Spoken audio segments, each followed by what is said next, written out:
berkelanjutan berdasarkan desain. Jadi kita base-nya on design. Jadi desain ini sebenarnya masih masih menjadi apa ya, sebuah kata yang mungkin tidak semua orang bisa menerima. Padahal kejurusan desain ini udah dari zaman tahun 76, 75 tuh di Indonesia tuh udah ada. Tapi memang dirasa desain ini, istilah desain ini belum bisa diserap ataupun di persepsinya masih beda-beda nih. Dari 79 orang di sini pun akan ngomongin desain itu pasti punya pandangan yang berbeda-beda. Ada yang terlihat eksklusif, ada yang terlihat tidak ya gue masih belum butuh nih, yang penting gue jualan, yang penting gue cuan.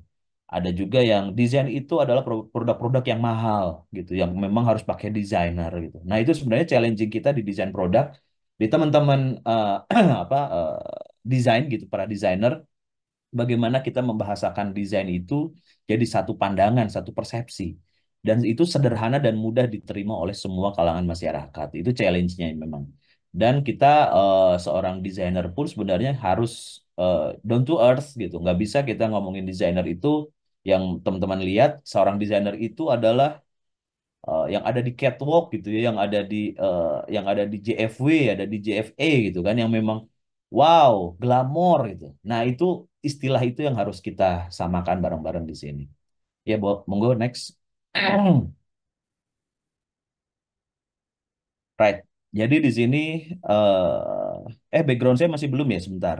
Ini langsung ke operasional. Alright. Nah, ini jadi sedikit experience saya. Mungkin teman-teman tanya, Mas Ilham ini siapa? Mungkin banyak yang juga belum kenal sama saya. Saya udah 14 tahun di dunia industri kreatif. Sekarang saya punya industri jasa konsultan juga untuk retail dan desain, berlandaskan desain. Di situ saya coba untuk mendevelop Momis Bakery. Jadi ada makanan, ada bakery, F&B. Itu saya 5 tahun kurang lebih di sana, dan itu ngegain revenue dari 30 juta starternya, karena banyak teman-teman di sini yang memang gimana ya cara nge-retailin gitu. Nah, ini salah satunya di F&B dari 30 juta per bulan, dan sekarang udah growth sampai 2 miliar per bulan, dan itu based on design. Jadi desain ini sebenarnya sangat sangat universal, sangat universal dan bisa dipakai di semua apa ya, ilmu semua ilmu multidisiplin. Jadi nggak yang law firm aja, lawyer aja sekarang udah pakai istilah desain gitu. Kemudian juga konsultan di Bell Living Lab sebagai kreatif director. Saya mendevelop produk-produk dari produk vegan leather dari Ampas Kopi. Mungkin teman-teman bisa lihat Bell Living Lab di Instagram. Kemudian juga ada Pala Nusantara yang sekarang saya jabat dari tahun 2017 sampai 2024 sekarang ya. Saya masih terus running daily di situ, office hour. Kemudian juga Matoa, mungkin teman-teman tahu, Matoa jam tangan kayu pertama di Indonesia. Dulu saya foundernya, saya ciptakan 2010, founder dan creative director di situ, dan akhirnya kita pecah kapal, kita pecah kongsi di 2015 gitu. Dan akhirnya 2016 lahirlah namanya Pala Nusantara. Kalau kita mau berjejaring, silakan bisa follow di Pinastiko Sahari, itu Instagram saya, mungkin teman-teman bisa follow, kita bisa ngobrol, mungkin ada teman-teman ada yang mau ditanyakan, atau mungkin mau memakai jasa konsultan saya sebagai retailer designer, monggo juga, di situ kita bisa ngobrol panjang. Nanti setelah itu kita baru masuk ke WhatsApp. Next. Alright, ini adalah fundamental yang mungkin teman-teman, saya yakin tidak semua UKM di Indonesia ini, jangankan Indonesia tapi di Bandung, itu memiliki fondasi fundamental seperti ini. Dan menurut saya ini adalah hal yang paling penting saat kita mau melakukan bisnis retail. Karena saat kita ngomongin retail, maka kita harus memikirkan komunikasi, jalur komunikasi atau jalur komando. Yang kedua adalah konsistensi dan persistensi. Bagaimana kita menciptakan produk yang berkelanjutan secara produksinya ya, dan kita harus tetap inovasi untuk berkompetisi di pasar, berkompetisi dengan user-user yang sekarang semakin banyak maunya gitu, banyak maunya. Marketingnya gimana, inovasinya gimana ke produk, bagaimana, apa aja yang mesti harus kita lakukan di dalam, di internal, di back end kita tuh harus ngapain, front endnya harus ngapain, butuh SDM kayak gimana, dan seterusnya. Nah, ini sebelum masuk ke arah situ, yang paling penting adalah struktur organisasi dan jalur komunikasi. Ini apa yang saya lihat, ini sebenarnya depend on dari kultur, dari budaya, dan model bisnis atau modal yang dimiliki masing-masing UKM atau entrepreneur. atau founder. Jadi ini tidak harus seperti ini, tapi at least yang harus difahami adalah tier satu, tier 2 dan tier 3. Kita punya layering, di mana chief itu mungkin ada di tingkat pertama yang mengambil kebijakan dan strategi dan bagaimana mengkatrol perusahaan itu terus ke atas. Kemudian ada di bawah, ada di level manager, GM, kepala, yang levelnya juga operating day to day, dan dia memaintain manusia, memaintain project, memaintain timeline, supply, dan seterusnya. Dan tier paling tiga, tier paling bawah adalah operating atau grassroots-nya, dia pengrajinnya, yang memang day to day harus terus uh, ber apa ya beroperasi untuk mengejar oke. Ini slide-nya diganti, Mbak. Pindah, Mbaknya. PPT saya berubah. Halo, Mbak. Oke. Lupa ya, lagi share screen ya, operatornya ya. Mohon maaf Pak, sebentar masih ada gangguan sekedap ya Pak. Oke. Begitu. Jadi fundamental teman-teman yang saat kita mau ngomongin UKM, ngomongin struktur perusahaan atau brand lokal, basicnya paling dasar fondasinya yang harus diteguhkan di awal adalah SDM dan struktur organisasi ini. Nah, ini begitu. Jadi ini penting, ini matters, penting banget. Saya sebagai konsultan juga saya selalu menekankan ini. Tidak bisa kita hidup tanpa ini gitu, tanpa struktur organisasi. Kalau enggak nih kalang kabut, nggak tahu komandonya gimana, nanti ujung-ujungnya saling nyalahin. Itu yang membuat tim kita jadi nggak nyaman, akhirnya nanti dia cabut, akhirnya nanti dia bingung komandonya dari mana, nggak bisa nentuin KPI atau menghasilkan KPI yang kita inginkan sebagai leaders, ya itu. Gitu. Jadi ini penting banget harus kita lakukan di awal. Next. Kemudian berikutnya adalah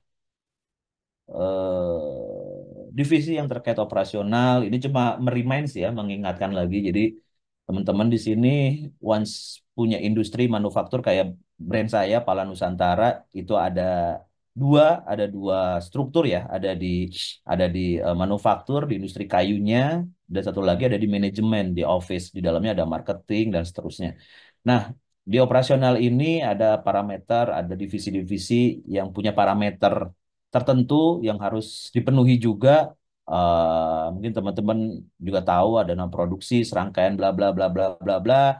Kemudian ada gudang atau stok opnam, ini juga ada sistemnya, ada bagaimana orang tidak bisa sembarangan masuk, ada FIFO, ada FEVO, ada LIFO. Bagaimana manajemen gudang ini menjadi sangat sangat sangat sangat penting sekali untuk saat teman-teman mau ngomongin retail. Karena ini kalau nggak akan bocor. Mau itu bakery, mau itu ya tadi F&B, mau itu kria, mau itu apa produk fashion, baju, sepatu dan seterusnya, ini stok opnam ini harus saklek. Jadi di dunia di divisi operasional, di dalamnya itu yang paling strong itu harus ada di stok opnam dan gudang. Jadi teman-teman once itu kalian udah bikin manufaktur, investasikanlah ke aplikasi atau ke ya back end-nya ya, untuk ngomongin gudang yang terintegrasi sama stok di marketing gitu. Karena semua supply apa tuh namanya spare part atau bahan baku itu semuanya ada di gudang. Jadi udah based on budgeting bulanan, monthly nih, 500 juta, 1 miliar, 800 juta atau berapapun, itu budget pembelian barang setiap bulan itu akan masuk ke gudang. Kebayang nggak kalau misalnya itu ada yang bocor, ada penyalahgunaan, ada penyelewengan, perusahaan akan rugi jelas. Jadi ini harus diinvestasikan, kita bermain di gudang. Kemudian purchasing, kemudian keuangan, ini yang akan terintegrated sama semuanya sebenarnya. Jadi masuk ke divisi operasional. Sebenarnya kalau finance ini untuk ngomongin arus kas aja ya. Kalau finance sih biasanya terpisah, tapi kalau keuangan ini untuk operasional, daily, monthly itu gabung sama operasional. Dan di keuangan ini integrasinya ke ya tadi pembelian, uang masuk, uang keluar, dan seterusnya. Dan yang paling terakhir ini adalah HR. Itu juga masuk ke operasional kalau di Pala, termasuk bagaimana kita membuat kultur di kantor. Bagaimana setiap hari Senin kita harus pakai baju rapi, setiap hari Selasa kita agak santai, setiap hari Kamis kita pakai baju Nusantara, berkain Nusantara, setiap hari Jumat kita pakai baju hitam-hitam misalnya ya. Itu kultur itu harus dibangun day to day. Kenapa? Karena yang kita mau ciptakan adalah industri gitu. Jadi teman-teman saat kita ngomongin retail itu bukan hanya ngomongin seminggu produksi cuma 5 ya atau ada orderan selusin, 2 lusin atau cuma berapa 50 lusin based on order. Saat kita ngomongin retail, kita nggak ngomongin PO. Kita nggak ngomongin pembelian nunggu 2 minggu atau seminggu baru dikirim. No. Jadi saat kita ngomongin retail, itu artinya kita harus punya stock of none. Kita harus punya stok dead stock, bukan dead stock apa ya, ready stock. Kita harus ngomongin ready stock. Gitu. Jadi gimana caranya kepala produksi bersama kepala operasional, bersama COO-nya itu menstrategikan buat strategi untuk produksi setiap bulannya, purchasing, penjualan, itu integrated, kemudian kita harus gimana nih strategi produksi yang optimal, efisien, ya kan? Satu orang harus bisa bikin 1 roti atau 2 roti atau 10 roti, gimana caranya nih supaya kita efisien? Karena semuanya itu terintegrasi sama listrik, air, bahan baku, dan sebagainya yang akhirnya nanti hitung-hitungannya menjadi COGS. Nanti kita bahas juga. Oke, next. Jadi prinsip saya yang selalu ini satu kultur yang salah satu kultur yang saya selalu terapkan sama teman-teman di kantor saya di beberapa brand yang saya pegang juga. Jadi tanpa sebuah perencanaan sebenarnya kita secara nggak langsung kita sudah merencanakan sebuah kegagalan. Itu prinsipnya. Jadi gimana rencananya? Waduh, nggak ada, gitu. Ya gimana nanti deh. Nah, udah nggak lebih baik tinggalin. Kenapa? Karena at the end, lu udah tahu itu pasti akan gagal. Jadi kita di sini di perusahaan brand lokal kita harus mulai menumbuhkan yang namanya menghormati timeline, menghargai kesepakatan yang sudah deadline yang kesepakatan eh, bersama gitu. Jadi sebuah deadline ini deadline tanggal 25. Ya kita sepakat saat itu sudah sepakati bersama-sama secara demokratis, maka kita harus menghormati itu.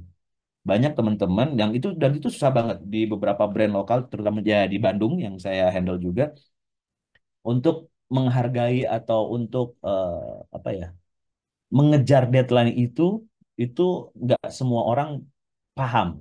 Tanggal 25 ada deadline-nya, it means masih sering yang mundur 26. It means 27, bayang nggak? Jadi perencanaan itu akhirnya jadi sia-sia. Once perencanaan sia-sia akan terintegrasi sama yang namanya produksi, marketing, photoshoot, video, KOL, bla bla bla bla ke belakangnya. Jadi hanya satu hari keterlambatan sudah merugikan berapa juta kali dalam satu hari. Itu yang tidak difikirkan mungkin sama teman-teman. Maka maka dari itu sebenarnya saat kita ngomongin retail, semuanya harus sepakat nih. Leadernya, chiefnya, manajernya itu harus sepakat saat kita ngomongin deadline, kita hormat sama deadline itu. Kejar, buat perencanaan A, B, C, D. Preventifnya apa, exit plan-nya apa, kalau nggak bisa, dan seterusnya. Jadi tidak ada yang namanya toleransi sebenarnya. Saat kita ngomongin di retail, nggak ada namanya toleransi. Why? Karena kita tahu konsumen kita, customer kita itu killer. Telat aja dikit, nggak direspon dikit, wah, caci makinya gila-gilaan. Teman-teman tahu lah sebagai admin gitu ya, kalau nggak yang udah yang sekarang masih ngehandle sebagai customer service atau sebagai admin WA, tahu bagaimana rasanya di-push atau di-pressure sama konsumen ya.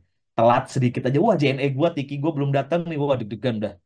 Karena akan berimpact sama marketplace, akan berimpact sama Google Review.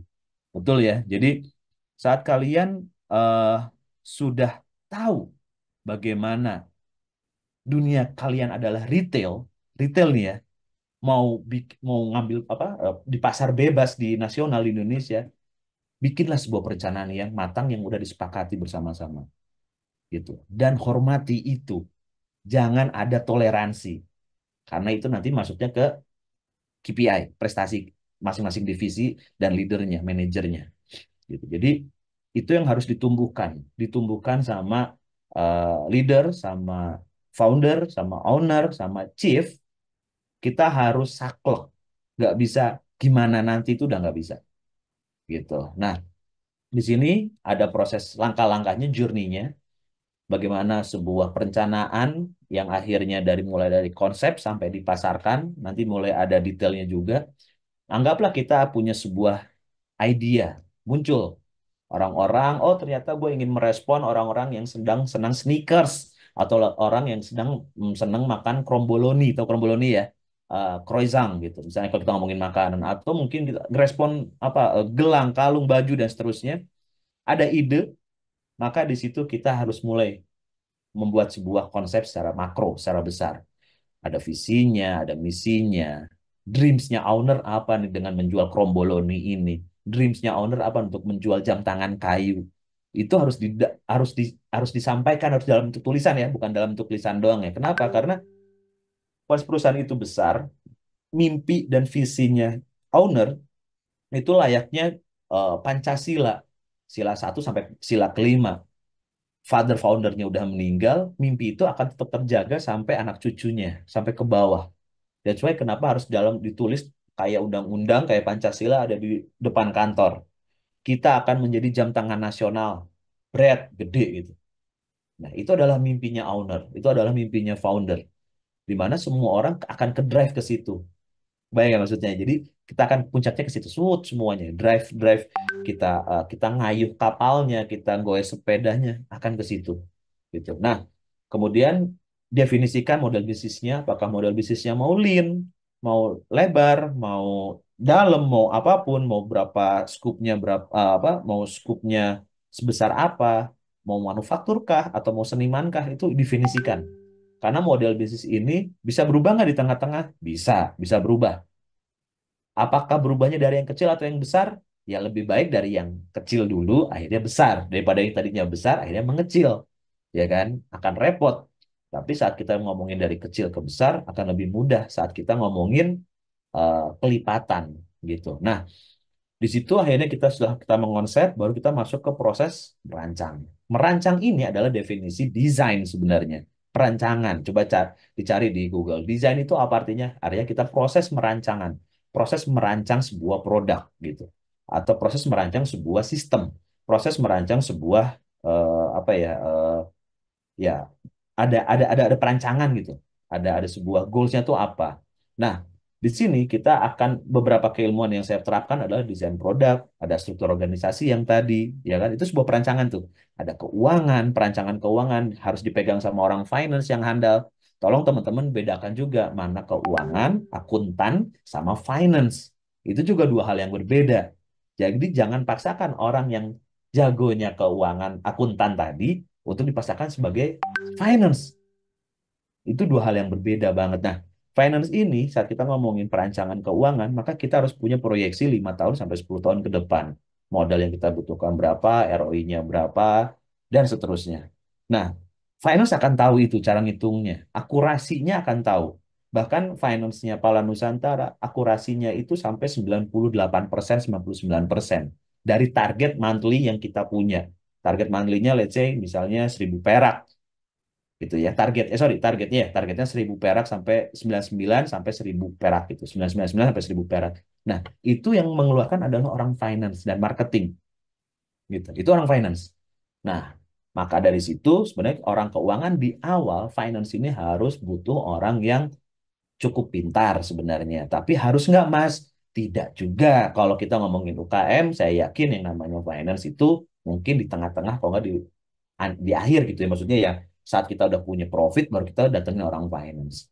Nah, kemudian berikutnya ada journey marketing dan branding, satu satu set dengan 360 marketing, mungkin teman-teman juga tahu, dan ini sudah biasa di podcast-podcast, sudah ada di YouTube, sama si kasih solusi juga selalu, si Derry itu, Mas Derry juga selalu ngasih tahu 360 marketing. Marketing itu ada sampai 6.0, dari produk, dari behavior customer-nya, dari komunitasnya, ekosistemnya dan seterusnya. Itu nanti bisa belajar di next pelatihan berikutnya, atau enggak di YouTube juga banyak. Dan next journey-nya setelah perancangan adalah pemodelan, prototyping, dummy, mock up, pemodelan nih.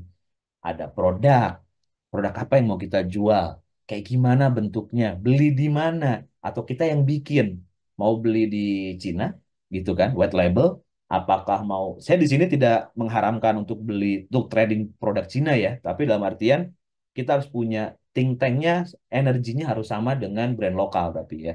Nah, di situ kita ada namanya produk, ada yang namanya kemasan, ada yang namanya visual branding. Visual ini ada identity brand, jadi ada grafiknya seperti apa, tipografinya seperti apa, warna yang mau dipakai, CMYK-nya apa, RGB-nya apa, dan sebagainya. Ada website, sosial media, marketplace, dan seterusnya. Jadi saat kita ngomongin pemodelan, artinya kita mau ngomongin platform, atau kita ngomongin apa ya, wadah gitu. Wadahnya di dalamnya itu mau diisi apa aja gitu. Next-nya seperti uji coba. Nah, ini uji coba, kita udah punya wadah ini, kita harus uji coba ke pasar. Persis yang saya lakukan di tahun 2015 sampai 2017. Itu saya lakukan 2 tahun dengan tim berdua. Bertiga. Satunya lagi adalah shipping. Ini berdua nih di Pala Nusantara. Itu 2 tahun saya trial market. Apakah jam tangan kayu yang saya punya ini bisa masuk ke user kita, user yang saya pengenkan? Apakah bisa masuk ke pasar di Indonesia atau di Bandung dulu gitu? Itu harus kita coba.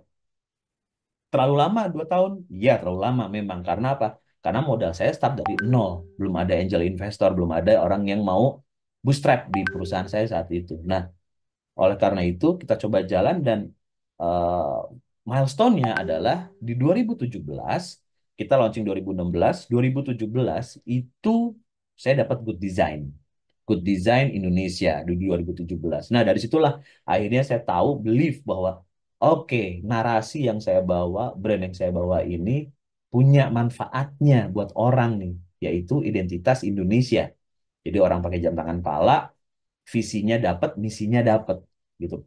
Orang yang pakai jam tangan Pala Nusantara itu jadi kayak apa, part of dari komunitas desainer, dari komunitas orang yang sudah sadar sama desain, yang suka Indonesia. Jadi mereka menjadikan dalang, dia pakai jam pala itu jadi apa ya, dalang untuk menceritakan Indonesia. Kan dalam jam tangan saya itu ada ceritanya.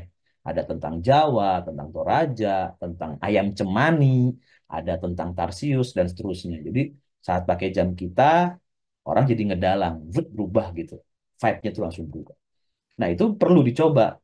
Waktunya beda-beda. Ada yang 3 bulan, ada yang 6 bulan, ada yang setahun, ada yang 2 tahun. Depend on budget yang kalian punya di awal. Next-nya adalah pemasaran, dipasarkan. Platformnya apa ya? Banyak sekarang. Ada Inakraf, ya kan? Ada Efex, ya toh? Ada Tei, itu dari pemerintah semuanya gitu. Ada juga yang swastanya, Bright Spot, Trademark, ada Semasa. Itu bergengsi semuanya. Cuan semuanya. Sehari itu bisa 50 juta, 100 juta itu bisa. Dan itu pamerannya 5 hari event. Dan itu bukan hanya dapat cuan di situ doang, tapi juga dapat jejaring gitu. Nah, pemasaran ini ya kompetisi men banyak banget sekarang. Kompetisi itu mulai dari Astra, dari Mandiri, dari Wismilak, wah banyak banget. Saat lumayan dia bisa ngasih bootstrap kita sampai 2,5 miliar sampai 2 miliar. Ada yang dalam, ada yang internasional, ada yang lokal.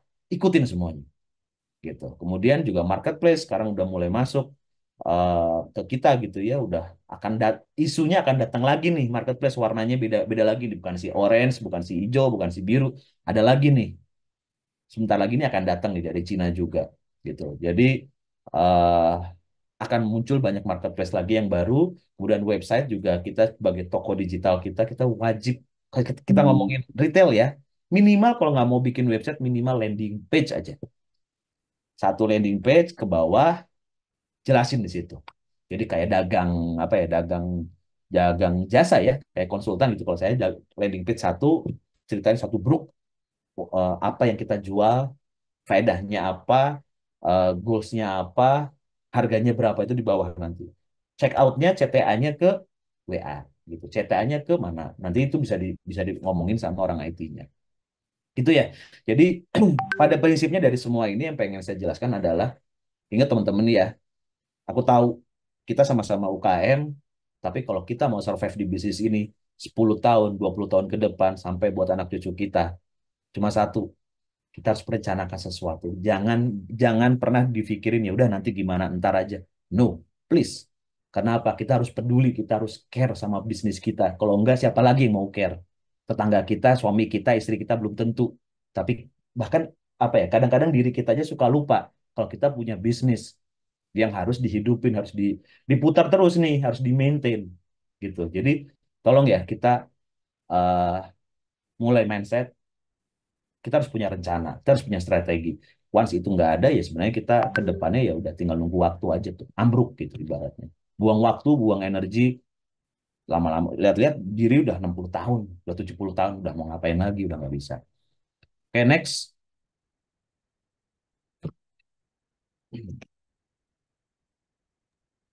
Sebentar, Bapak. Hmm.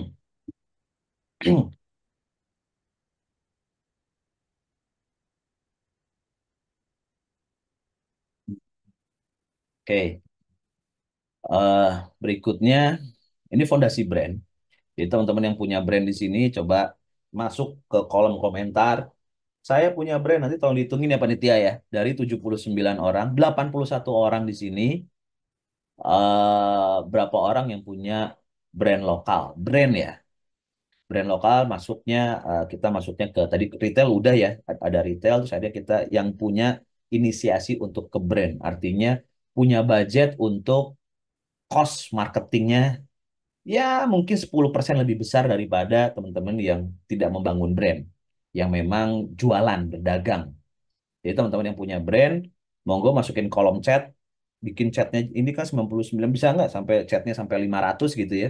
Kalau nggak sampai itu kita bertanya di situ, kita ngobrol di situ, mulai dari yang retail sampai yang ngomongin desain. Nah, di sini eh, fondasi brand juga, research and development, R&D. Kebetulan saya juga udah menaungi itu dari awal 2010 berdiri sampai sekarang juga saya masih sebagai apa chief kreatif. Di bawahnya ada R&D-nya, research and development. Dan ini akan outputnya itu adalah inovasi, produk inovasi gitu. Nah, eh journey-nya atau perjalanan itu seperti ini. Konsep, desain, kalau keilmuan saya design thinking, jadi semua produk mau itu jasa, mau itu F&B, mau itu hospitality, mau itu produk, saya selalu pakai metode design thinking gitu. Dan itu works. Di Indonesia masih works. Enggak di Indonesia. Di luar negeri pun masih menjadi sebuah kiblat gitu, masih masih masih jadi nomor satu design thinking itu. Karena berangkatnya eh, ke user, langsung ke user bukan pasar ya.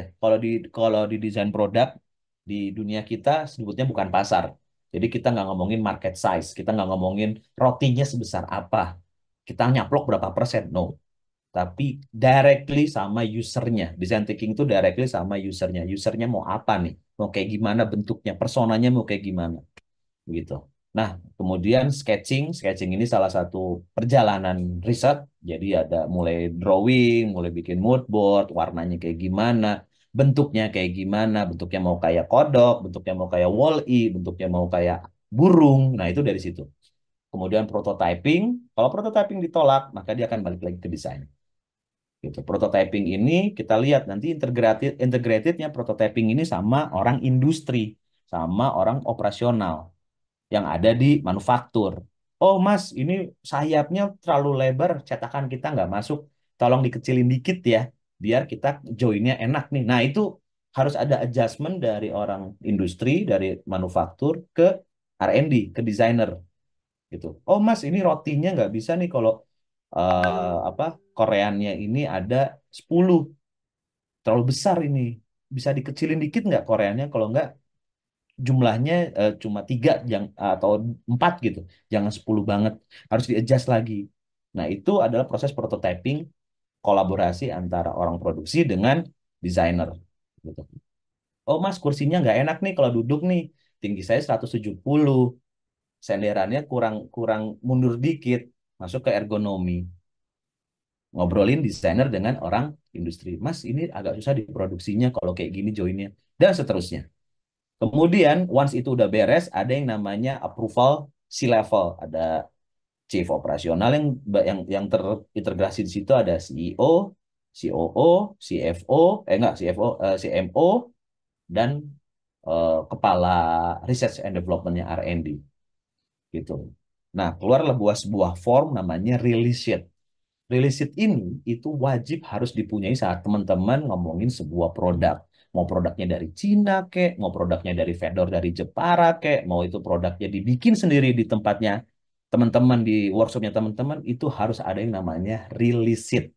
Jadi nggak bisa sebuah produk yang anggaplah nih botol ini ya, udah selesai, langsung dijualin, launching jualin, database-nya nggak ada, dokumentasinya nggak ada. Nah, ini tuh yang nggak dimiliki sama UKM. Banyak hal-hal perintilan yang menurut saya saat kalian mau jadi besar, sebuah manufaktur seperti Bogasari misalnya ya, atau nggak seperti Tesla, atau seperti Astra, atau seperti Honda, kalian lupa sama hal-hal yang kecil yang menjadi matter saat kalian nanti besar. Museum, jadi misalnya produk pertama yang muncul yang diciptakan sama Pala Nusantara tahun 2016 mana? Harus ada. Alhamdulillahnya karena saya udah menganut paham ini ya semuanya ada. Bahkan dari sketsa-sketsa saya 2016 itu semuanya udah masih masih tersimpan dengan baik. Nah, itu penting. Kenapa? Karena apa ya? Banyak-banyak proses yang banyak proses yang kadang kita suka lupa saat sebuah UKM karena berangkatnya cuma tadi orientasinya apa? Uang. Orientasinya adalah cuan. Memang benar back end kita backbone kita harus dipenuhi, cash flow kita harus dipenuhi. Tapi kalau perintilan-perintilannya lupa, once ada problem, once ada kita mau tadi database-nya kita udah punya, terus kita mau dianalisa, terus hanya kita mau narik ke belakang, tidak punya itu, ngapain kita start lagi dari nol gitu. Jadi teman-teman tolong dibiasakan untuk membuat yang namanya apa dokumentasi ya, pengarsipan. Nah, rilis ini adalah pengarsipan desain produk, sistem, itu harus dilakukan rilis itu ini. Nah, once itu kita langsung pindah nih potongannya nih, teman-teman bisa lihat. Dipotong, udah tanda tangan, yes, kita selesai. R&D jalan ke project berikutnya atau jalan ke project berikutnya atau bikin produk berikutnya. Nah, rilis ini jadi pegangan nih si level dan manajernya untuk masuk ke tahap retail, operasional, mulai dibeliin. Ini vendornya udah ada nih dari R&D, vendornya A, B, C, harganya ini, ukurannya segini. Transfer knowledge dari R&D pindah ke operating. Transfer knowledge, akhirnya beli produknya, beli apa namanya, beli produknya, kalau nggak beli suppliernya, beli spare partnya ke supplier. Ya udah, mulailah vendor masuk ke produksi. Vendor-vendor itu akhirnya datang ya bebas ya mau pakai vendor atau mau in-house, depend on model bisnis tadi yang saya sampaikan di awal. Jadi kalau lean bisnis atau memang bisnisnya hanya sebagai manajerial manajemen aja yang biasanya biasanya dia tidak punya manufaktur, maka dia harus punya manajemen vendor. Manajemen vendor ini ilmunya beda lagi teman-teman. Jadi saat kita akan berhubungan sama vendor itu ada caranya karena vendor ini unik karakternya. Paling di Indonesia yang paling sering ditemui, yang pasti akan ada berhubungan dengan vendor adalah satu. Coba apa? Pasti semuanya sama. Oh, vendor gua ada di Jepara, ada di Semarang, ada di Kudus, ada di Sragen, ada di manapun. Pasti satu, problemnya satu. Itu nggak akan pernah beres. Yaitu tidak pernah tepat waktu. Ngaret. Bener nggak? Pasti. Kita punya timeline kita nggak selama satu tahun aja, 1 tahun, 2 bulan aja, kalau nggak 1 kuartal deh. Susah untuk menghormati atau mengikuti timeline kita. Kenapa? Karena vendornya telat. Alasannya banyak banget. Saya udah berhubungan sama puluhan vendor, ratusan vendor. Paling cuma satu yang profesional. Sisanya nggak ada. Why? Jadi itu ternyata ada keilmuannya sendiri. Vendor itu punya keilmuan sendiri. Gimana caranya nge-maintain vendor supaya dia tunduk sama kita. Dia yang datang sama kita, kayak vendor-vendornya Astra, itu tunduk, datang, sujud. Gua akan mengikuti peraturan lu. Gitu. Bisa kayak gitu ya. Nah, itu gimana ilmunya itu ada. Nah, oleh karena itu pilihan punya in-house menjadi terbuka kan. Ya udah, akhirnya saya bikin in-house, bikin workshop sendiri atau manufaktur sendiri. Nah, setelah itu baru kita masukin ke selling. atau marketing gitu. Jadi sambil jalan udah tahu nih demand-nya, usernya kayak gimana, ya udah seiring dengan berjalannya waktu mulai dari produksi ini dan selling ini ada proses nge-brandingin dulu, journey of marketing lah. Ada awareness, ada consideration, ya kan? Dan seterusnya gitu. Oke. Next. Dan ini tadi saya kuningin itu ada proses produksi. Nah, proses produksi perjalanannya kurang lebih seperti ini buat teman-teman yang punya workshop atau punya bisnis kria atau bisnis fashion atau bisnis retail. Ada supply, tadi beli beli dari material, beli spare part, beli bahan baku nih ada tepung, ada telur, tetek bengeknya. Harus melalui QC dulu. Jadi dari supply, dari gudang keluar, dari gudang nih ya, supply material masuk, sebelum masuk proses produksi satu, dipotong, dibentuk, dipisah, dan sebagainya, harus di QC dulu. Apakah masih layak barangnya, nyala mesinnya atau tidak, dan seterusnya. Itu ada per parts harus selalu ada QC. Nah, kadang-kadang di UKM teman-teman, yang saya Satron ini saya datengin, setiap divisi ini nggak ada QC-nya. Akhirnya apa ujung-ujungnya? Itu ruang produksi menjadi hutan belantara, saling nyalahin. Kalau endingnya di ujung, pecah nih rotinya nih. Padahal salahnya adalah di penyimpanan terigunya. Kebayang nggak? Jadi dari awal itu udah salah. Udah ngabisin waktu 1 hari, udah kebuang energinya, listriknya, airnya, manusianya, sampai ujung pecah gitu. Jadi banyak banget yang miss. Ini kan kecil, hal yang kecil. Kenapa? Karena kelalaian sebenarnya. Kelalaian dari siapa? Kepala produksi. Jadi teman-teman harus, kalau misalnya teman-teman nggak percaya sama kepala produksinya, biasanya kan kepala produksi orang lama ya, chef gitu yang emang kualitasnya tinggi, sertifikatnya ada 20 gitu. Tapi tetap itu bukan bisnisnya dia. Dia itu datang ke situ sebagai pekerja. Siapa lagi yang peduli, care sama hal itu? Ya kalian. Jadi kalian harus memberikan contoh. Leader, chief, atau owner, atau founder itu harus turun nyemplung dulu nih. Ngasih contoh nih, terigu yang bagus ini kayak gini loh mas. Ditaburi, dikasih contohnya, bla bla bla bla. Transfer knowledge nih ke chefnya. Ya kan? Sebulan, terus 2 bulan, sampai 3 bulan biasanya udah jadi kebiasaan. Once sudah 3 bulan, 2 bulan ya udah kebiasaan. Setelah 2 bulan jalan, bisa ditinggal, pergi. Oke, kontrol ya nanti ya. Udah tinggalin, pindah kemana. Jadi semua harus ada contohnya. Yang tahu contohnya itu cuma teman-teman sebagai founder. Gitu. Nah, proses produksi satu di QC lagi, biar tidak ada yang namanya saling nyalahin. Karena kalau di workshop udah saling nyalahin, udah itu pecah workshop. Udah nggak akan enak kerjanya nggak enak. Ah udahlah itu PR banget. Karena itu dia grassroots paling bawah, piramida yang paling bawah. Once ada problem sedikit, itu bisa saling senggol, ya udah susah kita untuk membangun piramida, bawahnya aja udah hancur. Jadi kita harus benar-benar ngejaga banget fondasi utama yaitu yang di bawah ini nih. Paling bawahnya harus kita jaga banget. Dan itu adalah workshop. Harus benar-benar orang profesional kalau teman-teman mau masukin kepala workshop atau kepala produksi itu benar-benar harus minimal 8 sampai 10 tahun yang udah pernah dari workshop. Nggak bisa asal. Oh, saudara gua, oh teman gua, bestie gua, nggak bisa men. Jangan. Lebih baik lu bayar 10 juta, 12 juta untuk orang yang profesional saat kita ngomongin mau bisnis retail panjang ya gitu. QC produksi satu, produksi dua, penghalusan dan seterusnya, kemudian masuk ke finishing, QC lagi, finishing, QC lagi, finishing, QC lagi, terus masuk ke gudang. Dari finishing dua ke gudang aja harus ada pencatatan yang strict. Jumlahnya apa produknya masuk ada berapa? 50 catat, 50 konversi jadi berapa rupiah? 200 juta. Oke. Yang ini ada berapa? 70. Oke, konversi berapa? 300 juta. Itu benar-benar aset kalian loh itu. Itu sama sama kayak produk yang masuk ke gudang itu sama kayak emasnya kalian sebenarnya. Mindsetnya harus gitu. Kenapa? Karena itu uang dalam bentuk liquid barang. Uang dalam bentuk barang. Dan itu harus benar-benar terhitung. Nggak bisa kalian, oh yaudah, dicuekin gitu. Oh jangan, nggak bisa. Coba kalian, saya yakin teman-teman yang mungkin skala bisnisnya udah medium gitu ya, dengan revenue mungkin 1,5 sampai 3 atau 2 M gitu. pembelian budget untuk bulanannya untuk produksi doang ya, untuk CLM aja berapa? Coba hitung aja. Udah berapa ratus juta. Dan itu tuh dalam bentuk yang akan diserap, akan dikonversikan, dijual, akan balik sebenarnya berapa persen marginnya kan. Nah, tapi dari gudang ini akan hilang nih, ada penyelewengan atau apapun. Nah, itu tolong di consideration sama teman-teman.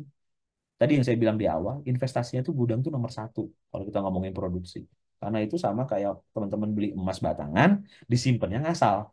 Kalau nggak di apa, nggak ada investasinya gitu. Oke ya, jadi budget monthly masuk ke budget weekly, masuk ke budget daily. Nah, ini ada konversinya semuanya. Monthly kita ngeluarin budget 100 juta akan diproduksi untuk, nah ini hitungannya ya, ini hubungannya sama orang keuangan ya, untuk menjadi sekian puluh juta dengan spare part dan tetek bengeknya COM-nya adalah 20 juta bisa jadi 40 juta.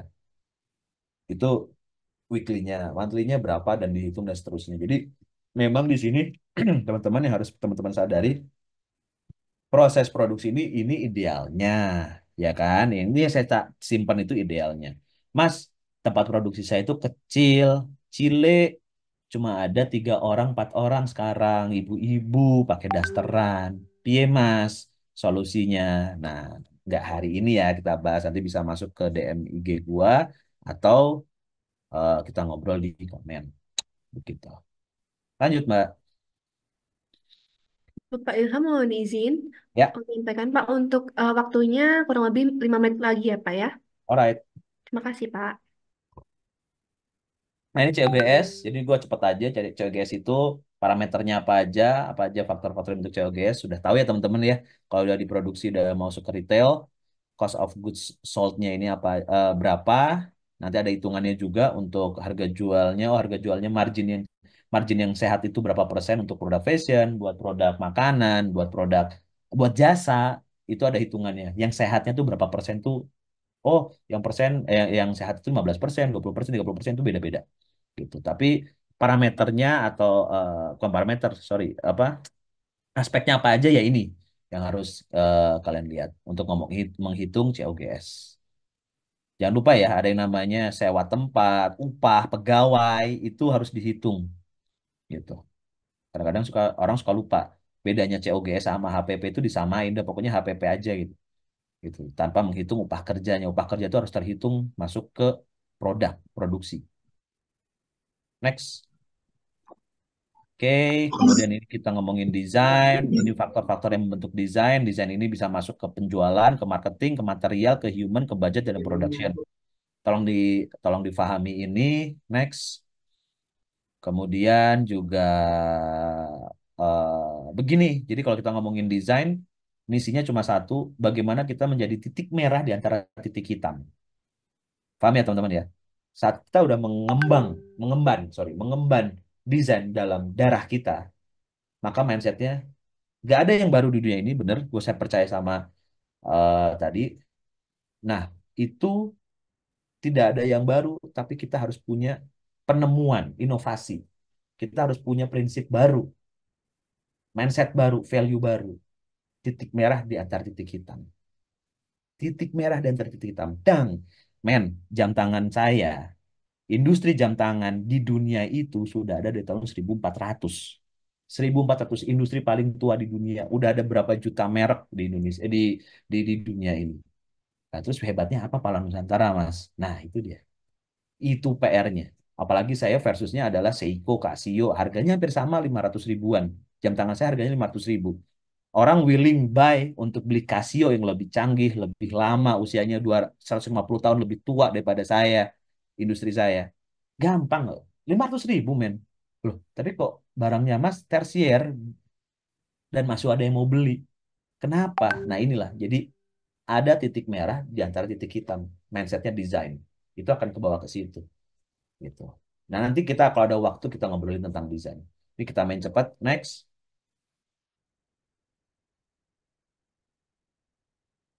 Nah ini kalau statement yang gue selalu bilang. Saya selalu bilang produk lo harus keren, men. Keren itu gimana sih Mas maksudnya? Keren itu apa sih Mas? Ya keren. Saat lu ngeliat, keren ya. Jancok keren, Cok. Gitu kan. Wah keren, Cok. Jadi udah. nggak ada celah. OG banget, OG yang wow, ini legit banget nih produknya. Wow, ini gila emasnya mbaknya keren pisan, keren banget nih. Gitu. Jadi dari semua divisi, dari semua apa statement dia punya produk lo harus keren, men. Gak ada celah. Itu kita harus bikin produk yang keren. Nah, lanjut.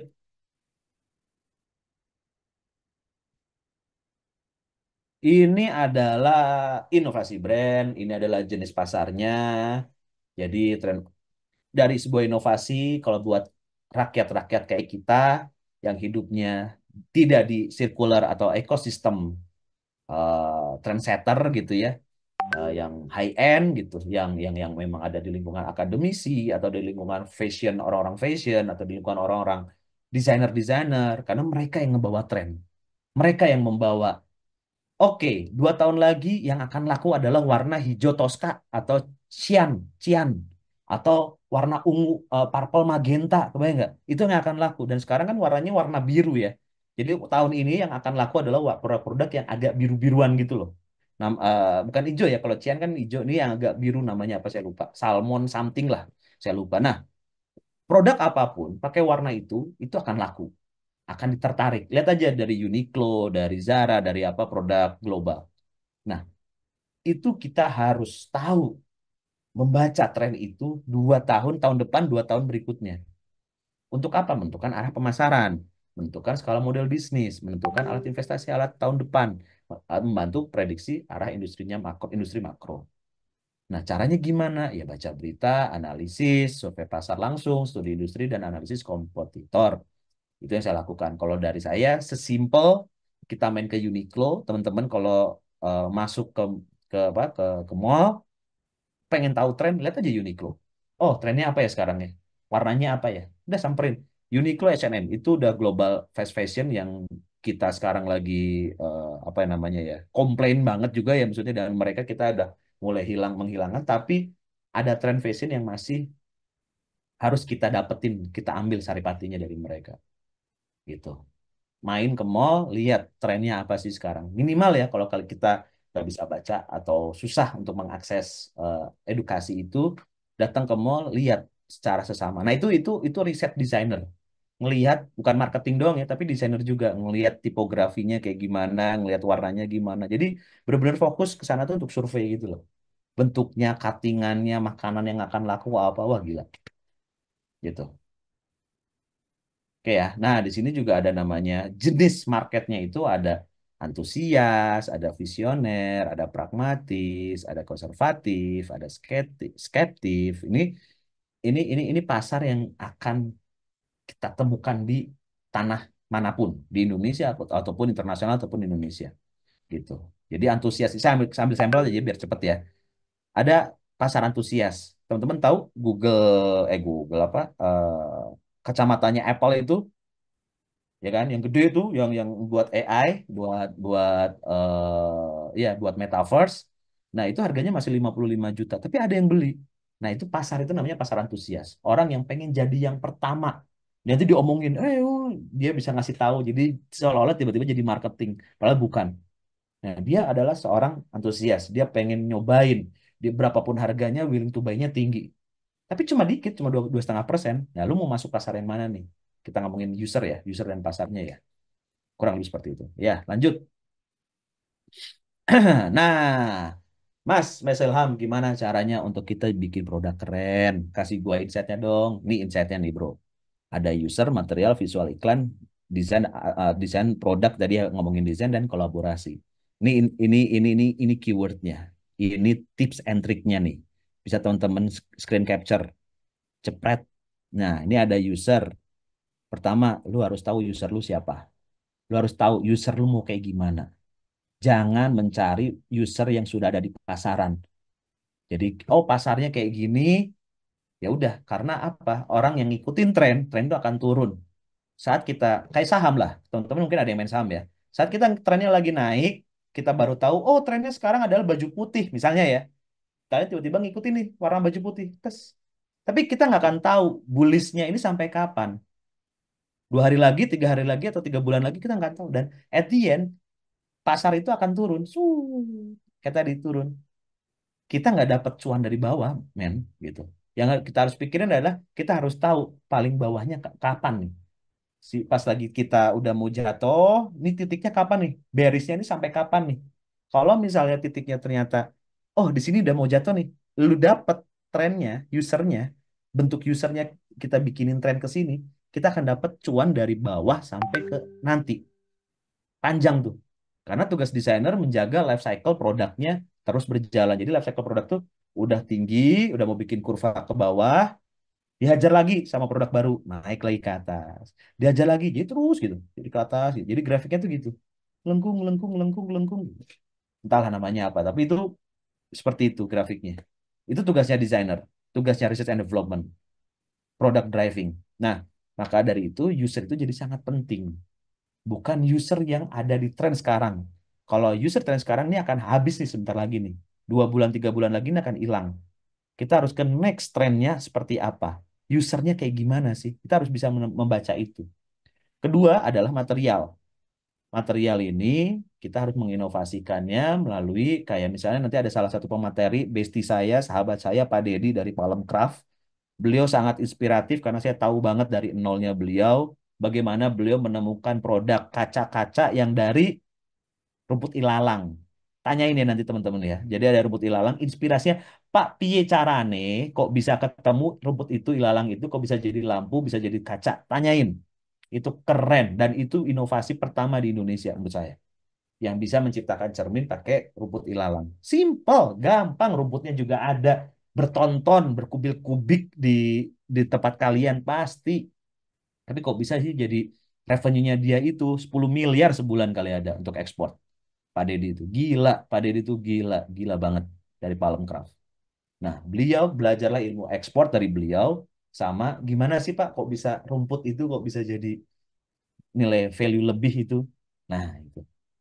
Oke ya, kemudian visual iklan. Nih, teman-teman bisa lihat visual iklan sekarang di Instagram kayak gitu ya. Gila ya. Kalian harus invest di situ. Nggak bisa cuma pakai handphone doang. Oh, handphone pakai iPhone gua 15, Bro. 25 juta, nggak bisa, cuy.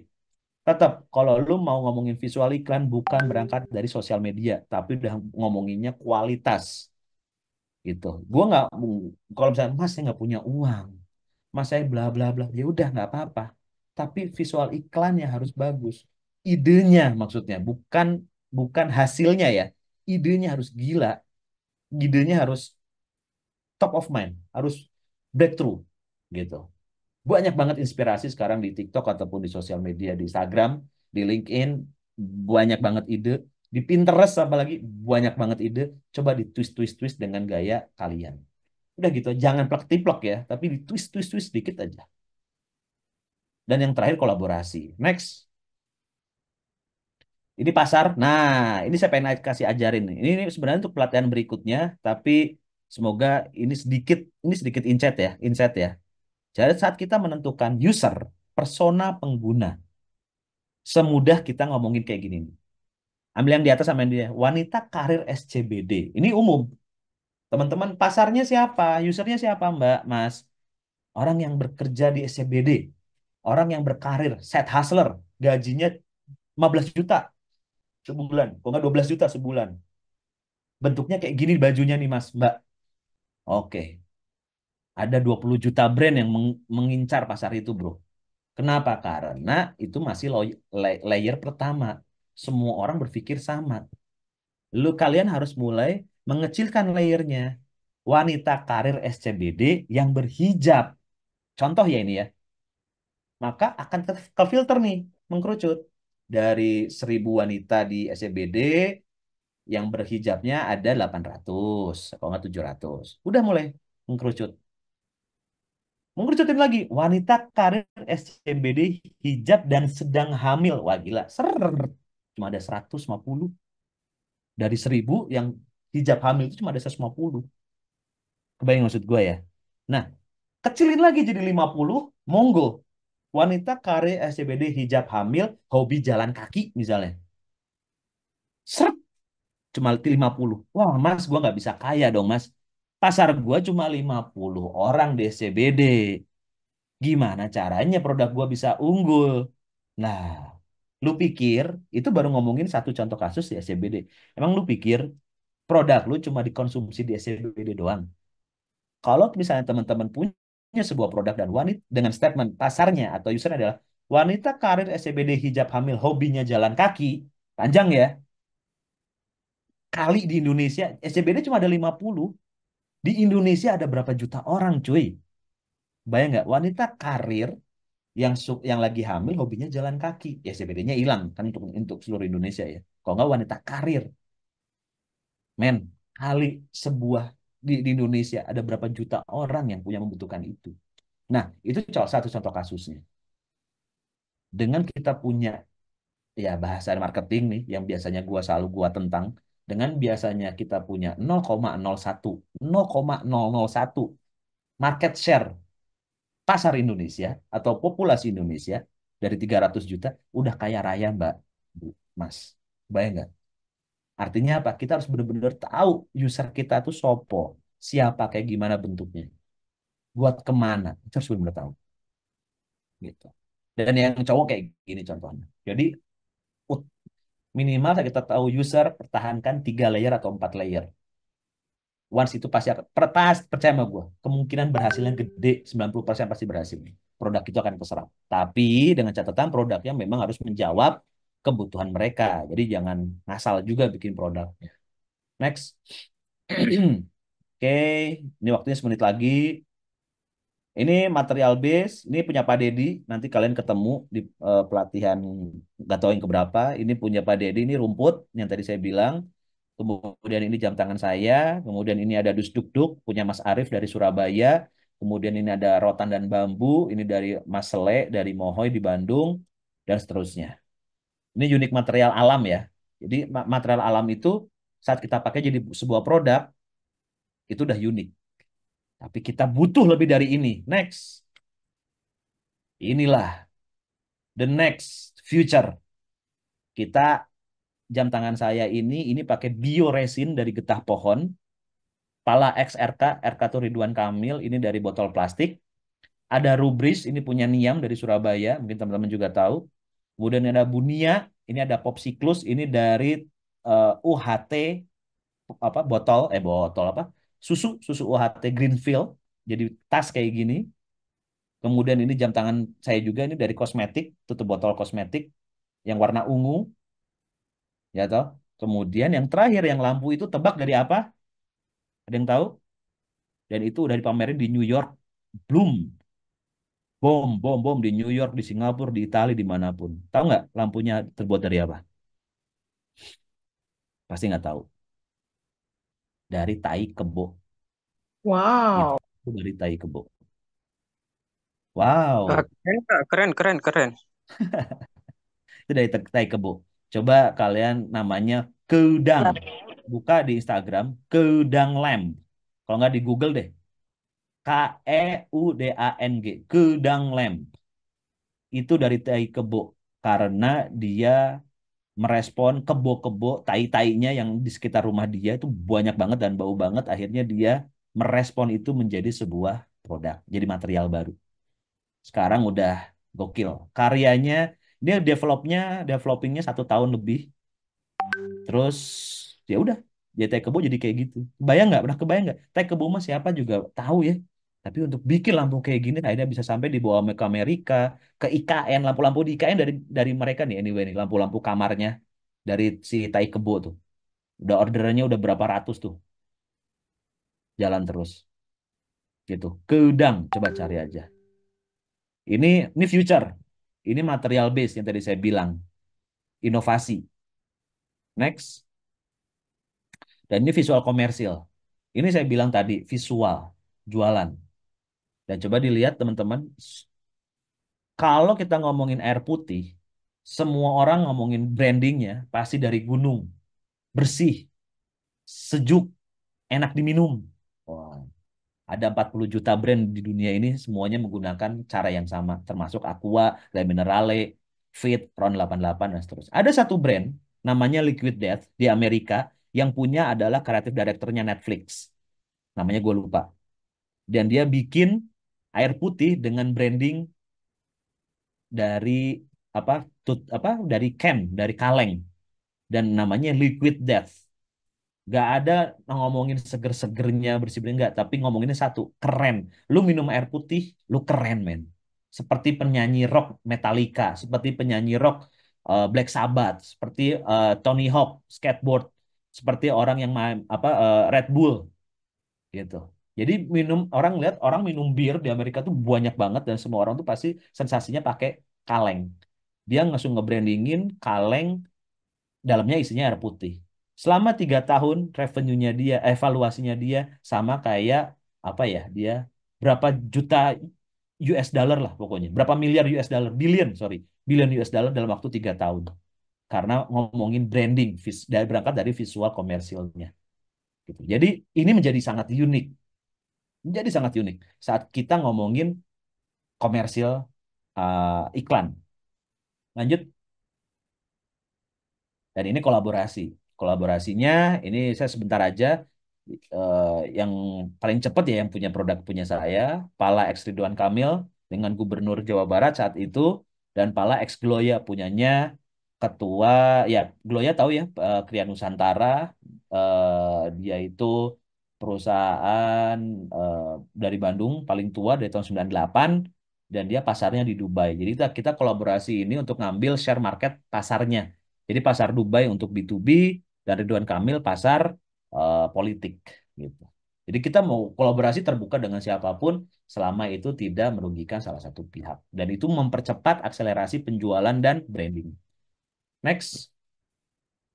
Nah, ini terakhir produk terbaik apa yang udah kalian ciptakan?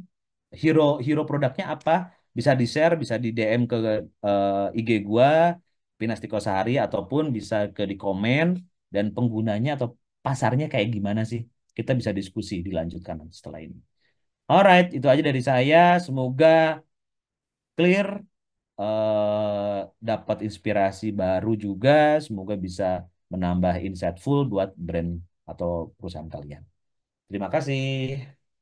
Wah, terima kasih banyak Bapak Ilham. Luar biasa kok kata